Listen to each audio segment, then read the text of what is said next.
So I have an important question. Which ice cream would you choose? The left or right? Now, I'm a big fan of ice cream and I eat at least one a day on holidays.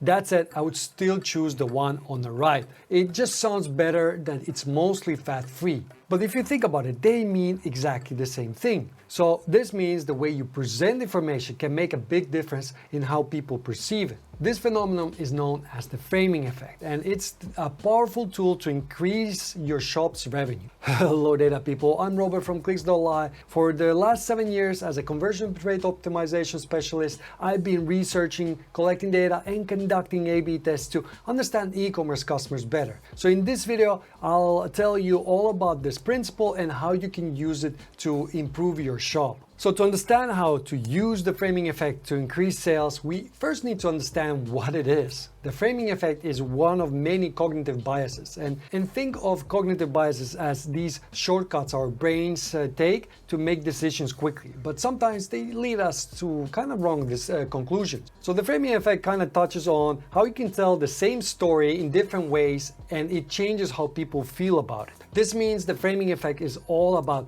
how the way we say something can change how people perceive it. Even if the facts are exactly the same, it's all about the words we choose and how they make people feel. Now, to make this more understandable and concrete, let me explain how you can apply this in your shop and give you a few examples. And by the way, the framing effect can help you steer your customers towards a purchase. This does not mean you should manipulate your customers into something they don't need, but it also just helps you think about what type of customer is visiting your website and what is their mindset and goals. This is really important part. Customers' mindset and goals. These can be very different across your customers. Let's say you sell solar panels. Should you frame your message around cost savings or environmental benefits? Well, it all depends on the type of customer. For example, IKEA just lists out all of the different frames on their website. And by the way, who knew IKEA used to sell solar panels, right? It's crazy. So, but how do you know what frame to use? Well, this is where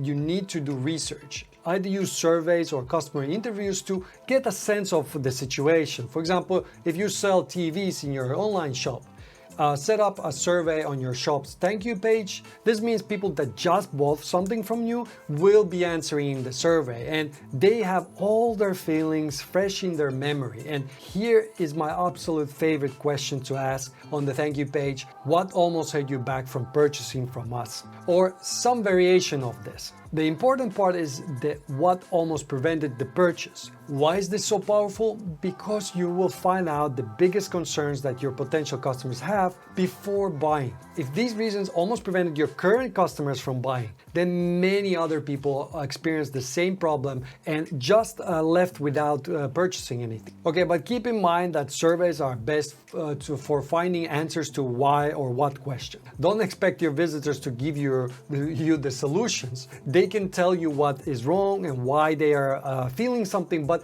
not how to fix it. That's kind of your job. Next, I'll show you a few more in-depth examples of the framing effect. First, I wanted to mention that if you want to learn more about cognitive biases like the framing effect, then join my free 5-day email course where for 5 days I'll teach you my favorite online psychology tricks to increase your shop's revenue. I've gathered these during my 7 years as a conversion rate optimization specialist. The link will be in the description. It's the first one there. So for the first example, let's imagine you want people to create an account and you are writing copy for their sign-up page. You could frame your text like this. Join our community today. Ready to take your shopping experience to the next level? By creating an account, you'll enjoy a host of exclusive benefits. Exclusive discounts, faster checkout, order tracking, and wish list. Sign up now and start enjoying these perks immediately. Or instead, you could frame it this way. Don't miss out on these benefits. Without an account, you're missing out on some great perks. No exclusive discounts, slower checkout, no order tracking, no wish list. Avoid missing out Create an account now and make your shopping experience smoother and more rewarding. Do you notice the difference? The first example emphasizes the positive aspects of joining, and the second one highlights the negative sides if you don't join. This is one way to use framing effect. The second example, you present your landing page data to your stakeholders and you want to make a good impression on your manager. Would you say A, we reduced the bounce rate from 80% to 75%,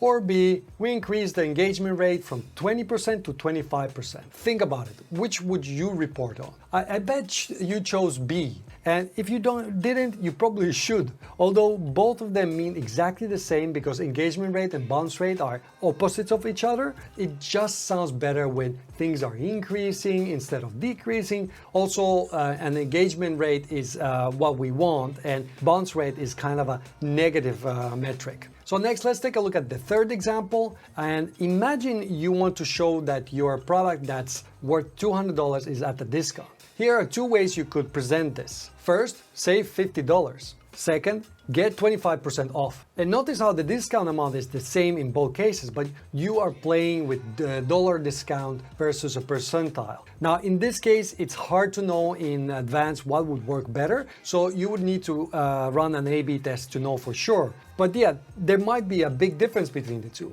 Great, now you know about the framing effect, but why does Amazon place two seemingly the same buttons on their product page? Well, I'll tell you all about this cognitive bias in this video right here, and I'll give you tips on how you can use it to increase sales in your shop.